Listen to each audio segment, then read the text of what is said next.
राधे राधे दोस्तों। तो देर न करते हुए आगे कहानी में चलते हैं। तो देखिए, सारिका यहाँ पे बहुत खुश है कि मैंने वसुधा को बहुत दुख दिए और अपने भाभी सा को भी, और दुख दे के बहुत खुश हो रही है। यहाँ आग बबूला हो गई है और वसुधा बेचारी एकदम मायूस हो गई है कि मेरी गलती ना होती मुझे पछताना पड़ा रही। यहाँ पे पूरी रात खर्राटा मारने के बाद बोलती है कि मैंने सजाया है, यहाँ पे जन्माष्टमी की तैयारी मैंने की है।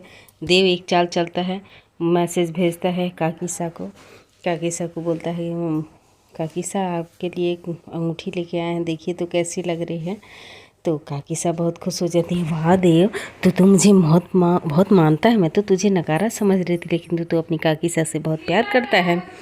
फिर ये अपनी काकीसा से हाथ मिलाता और बोलता है कि काकीसा आपने बहुत अच्छा किया जो वसुधा के साथ मेरे राधा कृष्ण की जोड़ी बनवा दी। मैं बहुत दिनों से चाह रहा था कि मैं वसुधा के साथ राधा कृष्ण की जोड़ी में रहूं।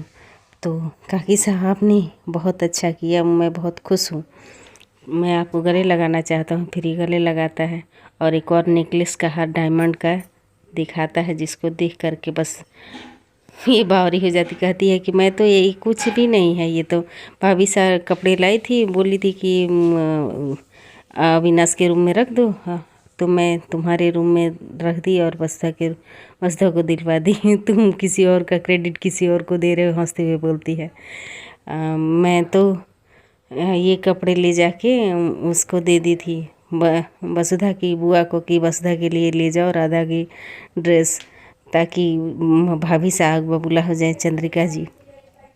अब ये सुन के ये ताली बजाता है देव।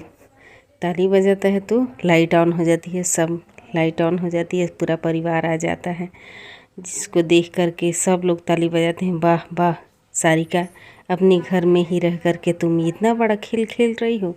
और बहुत गुस्से में तिलमिलाती हुई आती है चंद्रिका और सारिका का चोटी पकड़ लेती है। पहले तो कान पकड़ती है, फिर बहुत ज़बरदस्त खींचती है।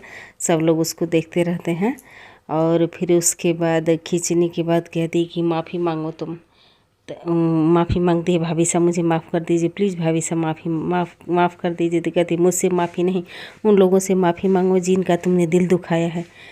तो फिर ये वसुधा और उनके बापू सा हनुमंत से और उसकी बुआ से माफ़ी मांगती है, कान पकड़ के माफ़ कर दो हमें, माफ़ कर दो हमें, सबसे माफ़ी मांगती है।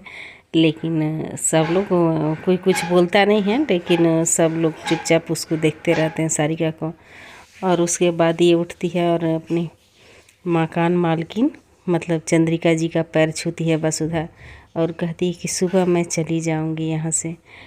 तो और वो कह के जाने लगती है।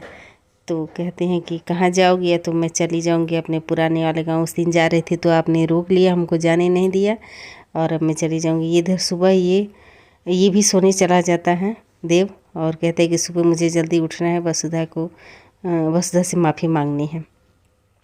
फिर सुबह हो जाती है और देखा जाता है कि देव अपने बापू सा और अपनी माँ सा से कह रहा है कि मुझे किसी से माफ़ी मांगनी है।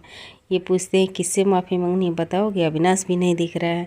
तो अविनाश मेरे साथ जा रहा है, वो भी शर्मिंदा है, किसी से वो भी माफ़ी मांगना चाहता है। तो सब लोग कहते हैं आखिर वो सदस्य है कौन कि तुम दोनों माफ़ी मांगना चाहते हो? क्या गलती हो गई कि तुम दोनों माफ़ी मांगना चाहते हो? तो कहीं वो सदस्य वसुधा तो नहीं? सब एक दूसरे का मुँह देखने